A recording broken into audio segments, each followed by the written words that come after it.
And you have to define success the way you see being successful in this space, because I think society is just jealous. What fuels a multi-passionate life? I'm Jessica Wan, and in this podcast, I interview people who straddle two completely different worlds. I call them Ampersands, and we are collectively designing the Ampersand Manifesto. I am super pumped to talk with David Riemer today. David was my marketing mentor from my last job, and now he's really graduated to being my life mentor. He released a book in January 2022 called Get Your Startup Story Straight, the definitive storytelling framework for innovators and entrepreneurs. It's an Amazon bestseller, by the way. David's business career has taken him from being the VP of marketing at Yahoo in its heyday to spending the last 15 years helping hundreds of innovators use storytelling to put their products and businesses on the map. Besides having this illustrious business career, David also produces theater, and he serves as the chair of the board of the American Conservatory Theater, that's ACT, in San Francisco. David, welcome to the show. It's great to be on the show. It's, how often do you get a chance to talk to someone that you really enjoy spending time with in a podcast? So this is great for me. I'm so happy to have you here. So you have actually been really integral to this show's creation. I'm curious, what do you recall from the conversation that we had a few months ago when I asked you, what do we even call people like us? I remember us stumbling over it. I love where you ended up, by the way, because the brand Ampersand Manifesto is just, it's kind of perfect. It's very iconic and graphic. And, I'm a big believer in giving things good names that are memorable and that stay with you. But it was a bit of a struggle because do we talk about second acts? Second acts imply something that is successive as opposed to things that can happen in parallel. So that's not quite right. Do you talk about people's alter egos? Talk about left brain, right brain? There's a lot of different ways that we could talk about what this is about. But Ampersand just seems kind of perfect because it's like it defines people who are hard to define. And I always used to joke, Jessica, that when I started doing the work that I do about 15 years ago, my kids gave me a hard time because they said whenever anyone asked them what their father does, they say it just takes too long to answer. And it used to be easy, like a VP of marketing at Yahoo or president of J. Walter Thompson or whatever my title was in prior corporate jobs. But it's hard to explain it. And now she could have, if we had this then, she could have said, oh, he's an ampersand. Yes, he's an ampersand. So that's so funny that we are, as a society, we're so drawn to giving ourselves that kind of very understandable short title. There's comfort in that. Mm-hmm. There's comfort in that. In fact, one of the things that I advise people who are venturing into new things like you are, and you have been with your coaching and with the podcast, is you have to be comfortable with no longer being known as the head of marketing at blank or the head of sales at blank or the CFO at blank or whatever your role was. You're suddenly putting things together that are a little bit more amorphous. And for a lot of people, that what I am is a large part of their identity. And when you take it away, they're like, where am I? It's often hard for people. And it's one of the reasons why people often don't do what you and I have done, which is to try some different things and putting them together, with an ampersand. So something that stood out to me as I was reading your book was how much you weave in concepts from theater into the way that founders can talk about their companies. How has theater influenced how you approach the startup world? Well, it's really interesting. A lot of the work that I've been doing since I started coaching founders has paralleled with my ampersand life. In other words, when I left my time at Yahoo, my last corporate job where I was ampersand less, about that time, I started producing theater with an old roommate of mine, actually, who lives in New York and has been involved in the theater business his whole career. I got involved with him. And so there's been a parallel development of my life as a producer and my life as a startup founder. And as each of those things evolved, I saw so many parallels between the two because at the end of the day, I realized that every startup founder was trying to improve the lot of someone or some set of people, their prospective customers. And a huge part of their success was just figuring out who that set of customers are or is. And that becomes the protagonist in the story that they're building. And I've spent so much time working on developing stories for theater and trying to figure out what does the protagonist want? What's the obstacle in their story? What's the main conflict that they're trying to overcome? And how do they resolve the conflict that they're dealing with?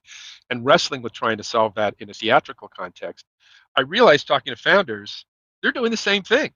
They're trying to figure out exactly which is the customer who needs my help. What are the issues? What's going on in their life or their business life that's getting in their way? What's that specific conflict in their story? What's the specific problem I'm setting out to solve? And how do I solve it with this new invention, this new solution? I was like, oh, this is the same thing. So when I wrote the book, which eventually I got to Get Your Startup Story Straight, it was inspired by years of developing these methodologies where one was reflected in the other. So that's really how it all came to be. They were happening on parallel tracks because of my ampersand. Yes.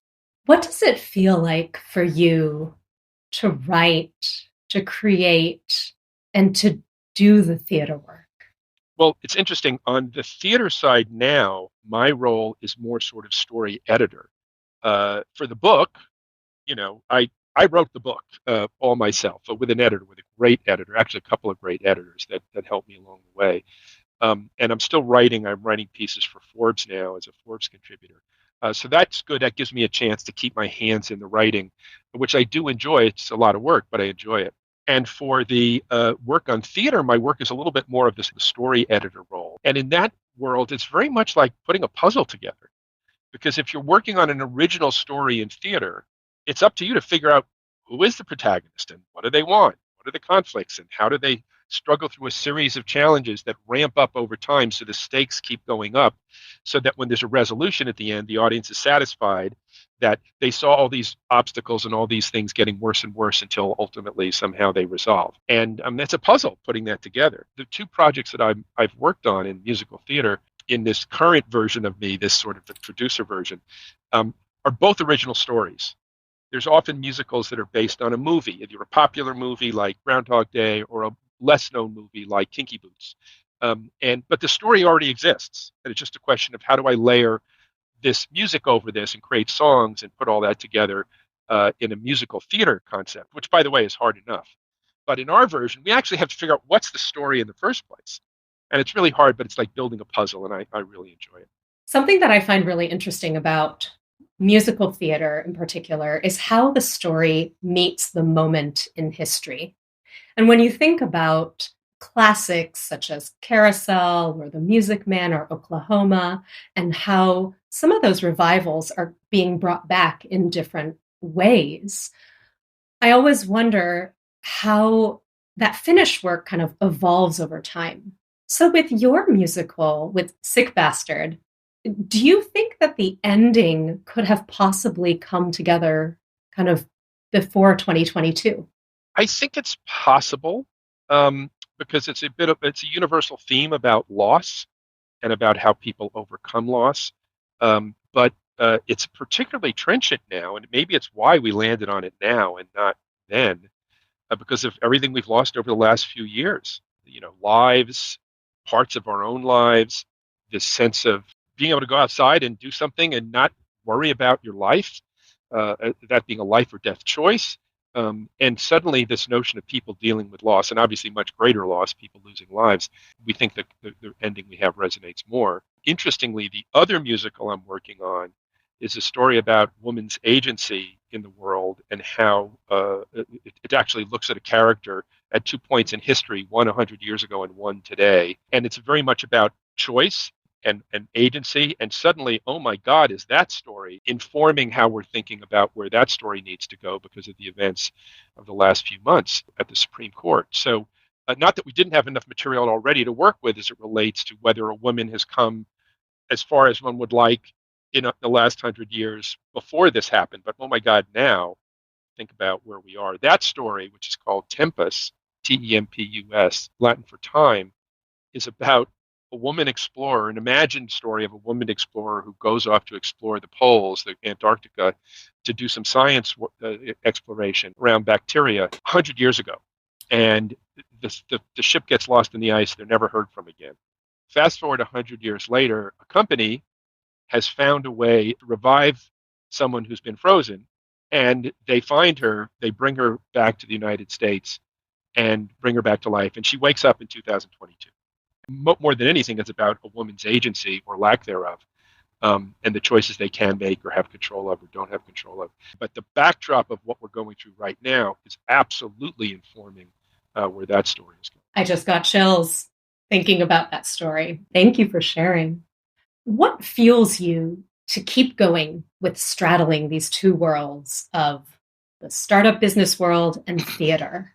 Well, it's funny. I was talking to my mother the other day, and I said, "Do you remember when Dad retired?" And my father, who sadly passed away many years ago, but he retired when he was about the age I am now, more or less, give or take. Um, and I was thinking, I'm not going to retire. I have just way too much I enjoy doing, and and what I enjoy doing and what drives me is I get to work with people who are just really passionate about what they do. And I love that. I'm working with startup founders on the one hand, in one part of my Ampersand life, who all they can think about is the business they're building or the product they're building that they hope to turn into a business and have an impact on people with the change they're going to make by making something that's not quite as good as it could be better. That's great to work with people like that. And if I can help them a tiny bit to be better at figuring out what they should be working on and how to talk about it in a way that gets people excited about it so that maybe it's a little bit more likely to be successful, that's great. Who wouldn't want to have an opportunity to work with someone who's so excited and maybe help them be a little more successful?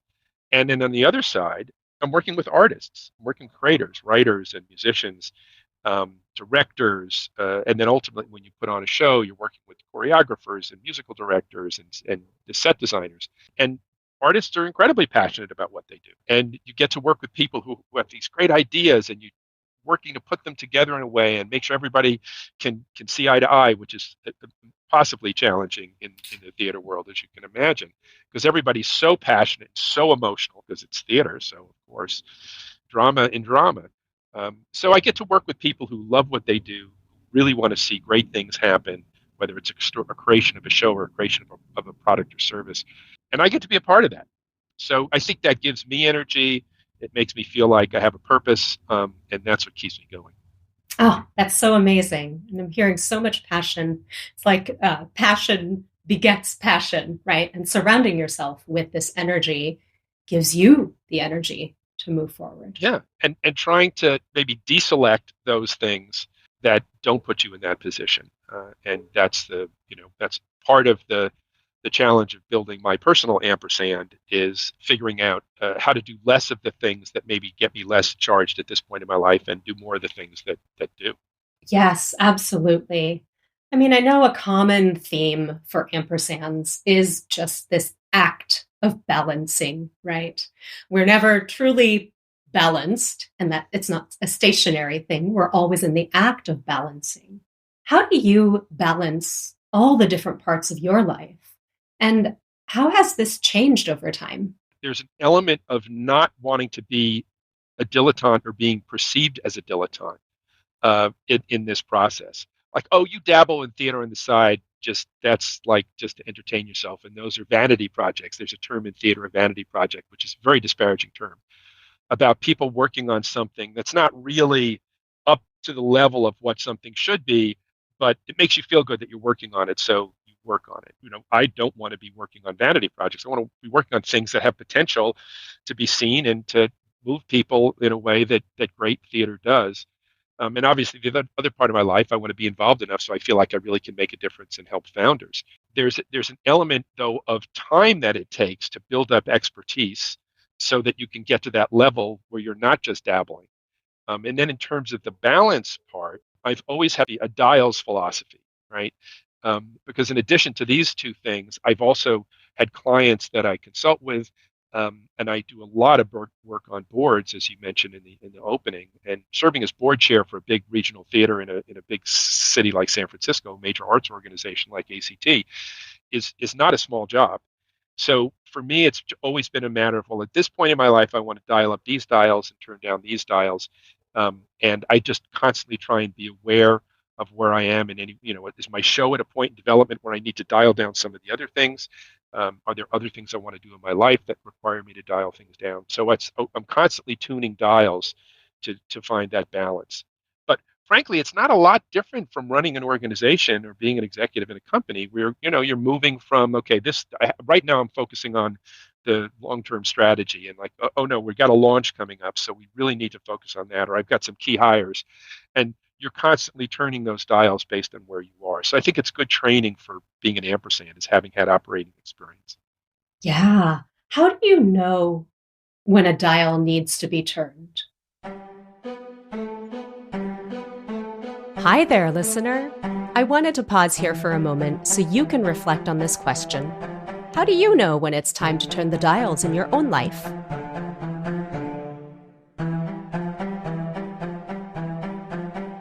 Outside of hosting this podcast, I coach leaders in the workplace to navigate change, thrive in their roles, and stay true to their values. And I love working with ampersands.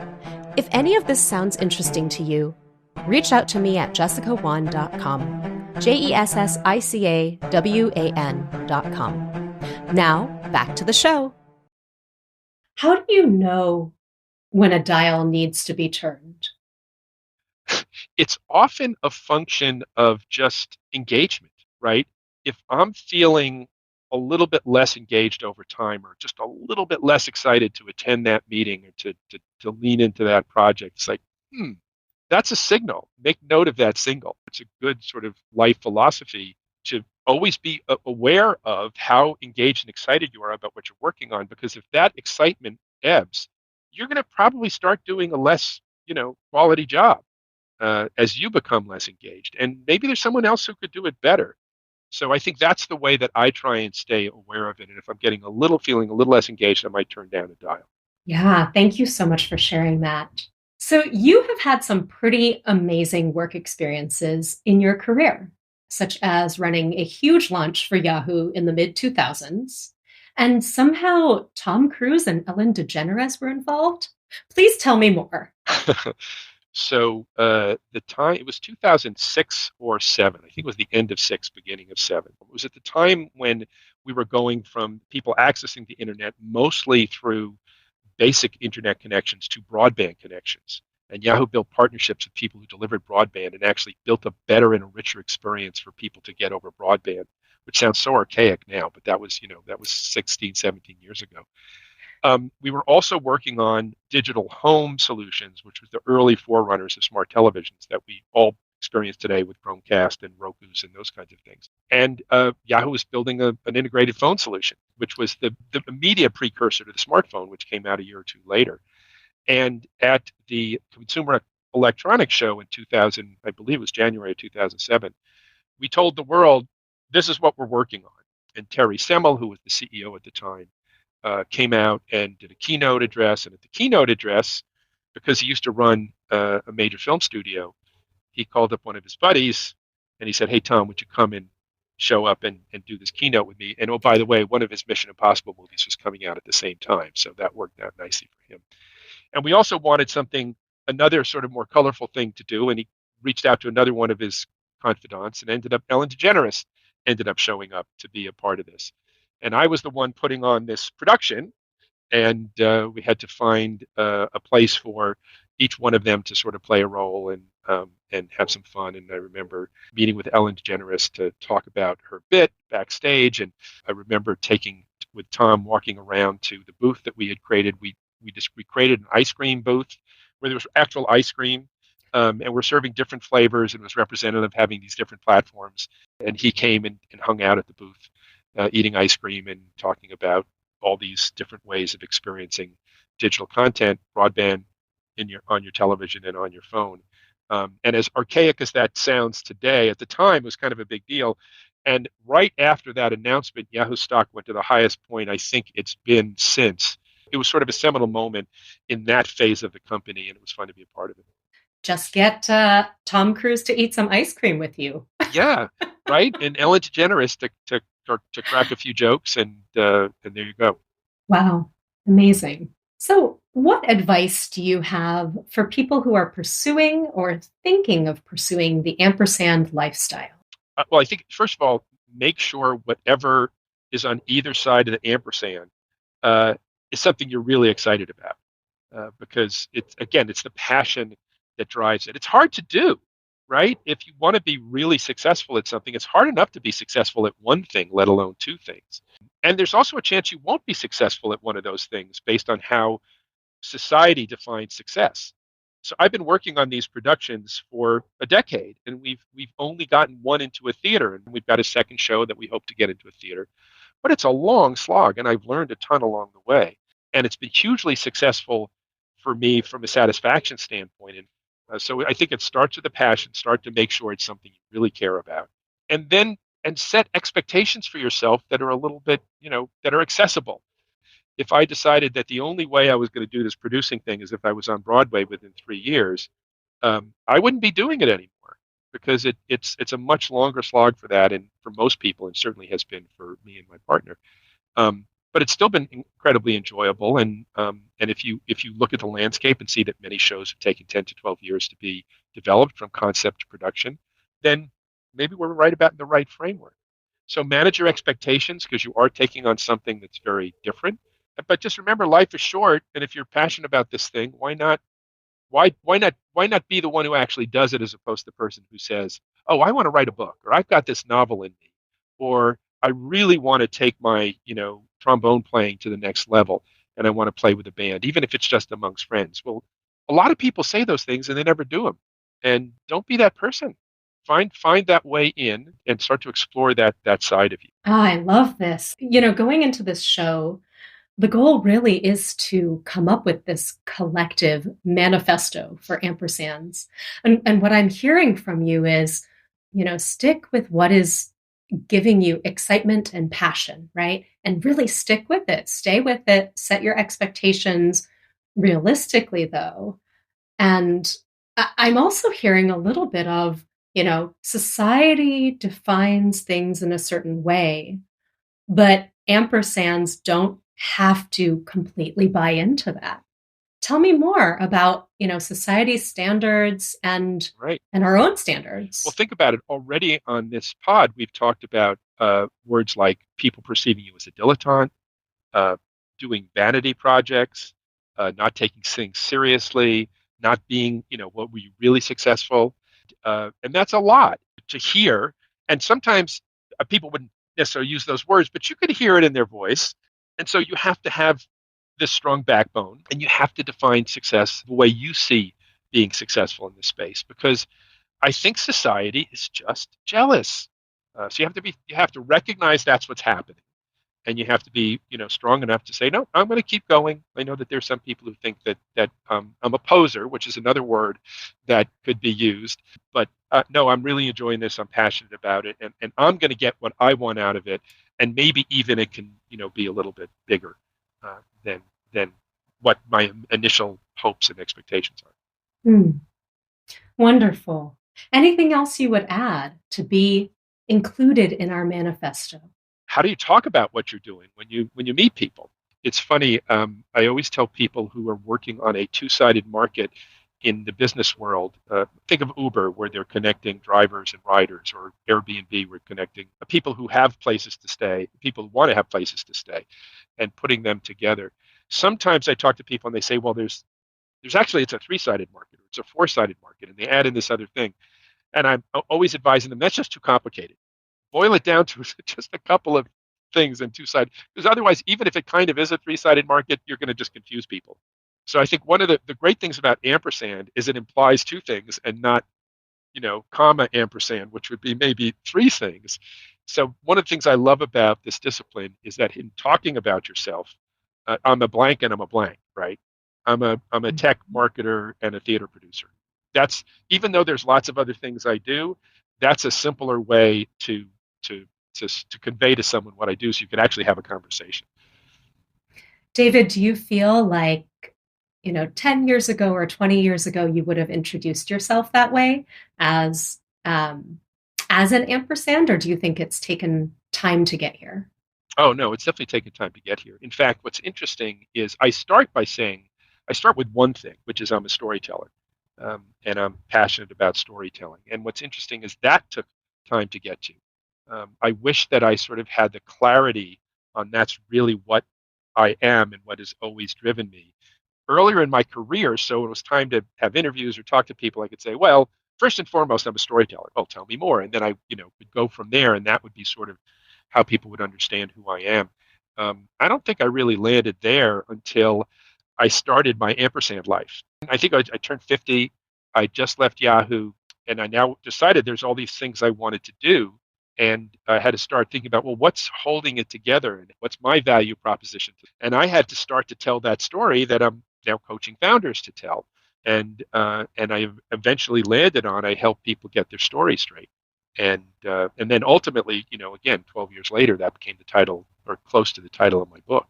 The point being, it took a long time for these things to settle and for me to have that inciting action. We talk about the inciting incident in a story that kicks the story into motion. What sets the story in gear? And, the tornado sets the story into gear in The Wizard of Oz, right? She's just living her life, and all of a sudden there's a tornado, and that kicks the story into motion. The inciting incident in my Ampersand life was leaving Yahoo and deciding I was going to hang up my own shingle. And that's when I started to articulate myself as a storyteller and then begin to describe myself as an Ampersand. But I didn't have that term until now, and I'm so excited because for the next, hopefully, 10 or 15 years, I can use that language. Thanks to you. Thank you, Jessica. Well, you are welcome.